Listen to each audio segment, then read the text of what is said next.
क्यों स्वामी प्रसाद मौर्य और मनोज पांडे में ठनी रहती है, क्या करेंगे अखिलेश यादव। अपने तीखे बयानों के चलते चर्चा में रहने वाले स्वामी प्रसाद मौर्य ने समाजवादी पार्टी के राष्ट्रीय महासचिव के पद से इस्तीफा दे दिया है।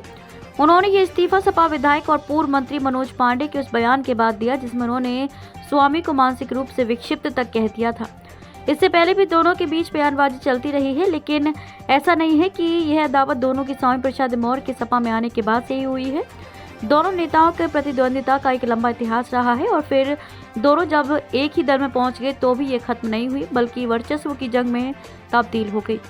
स्वामी प्रसाद मौर्य रायबरेली की डलमऊ सीट से 2 बार विधायक चुने गए थे। 1996 और 2002 में वे यहां से विधायक बने और 2007 में भी लड़े थे, लेकिन कांग्रेस कैंडिडेट अजय प्रताप सिंह उर्फ मुन्ना भैया के आगे हार गए थे।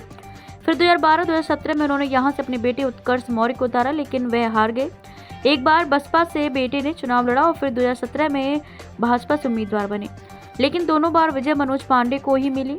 यही नहीं, स्वामी प्रसाद मौर्य ने जब 2022 में सपा ज्वाइन की तो वह इसी सीट से बेटे के लिए टिकट चाह रहे थे। अखिलेश यादव क्यों दोनों के बीच में फंसे। अखिलेश ने स्वामी प्रसाद मौर्य को विधान परिषद जरूर बिना मांग किए भेज दिया, लेकिन बेटे को इस सीट से टिकट नहीं दिया। माना जाता है कि एक ही सीट पर 2 नेताओं की इस दावेदारी ने खटास को और बढ़ा दिया।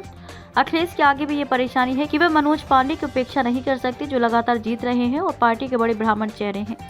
यदि वे पार्टी छोड़ भाजपा में भी गए तो उनके लिए राह कठिन नहीं होगी, लेकिन स्वामी प्रसाद मौर्य की परेशानी ये है कि वे भले ही प्रतापगढ़ के कुंडा के रहने वाले हैं, लेकिन उनकी सियासी जमीन ऊंचाहार में ही रही है। मनोज पांडे के मुकाबले 2 बार हार चुका स्वामी प्रसाद का बेटा।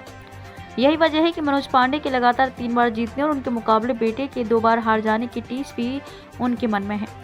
गौरतलब है कि 2022 के चुनाव से ठीक पहले स्वामी प्रसाद मौर्य ने पाला बदल करते हुए सपा ज्वाइन कर ली थी। आक्रामक तेवर दिखाते हुए उन्होंने 85 बनाम 15 का नारा भी दिया था, लेकिन उत्तर प्रदेश में सवर्ण आबादी भी कम नहीं है और नैरेटिव के लिहाज से अहम है। ऐसे में अखिलेश संभल कर ही चलना चाहते हैं और स्वामी की कीमत पर मनोज को खोना नहीं चाहते। वे दोनों को साधने की कोशिश में है, जो बहुत आसान नहीं होगा।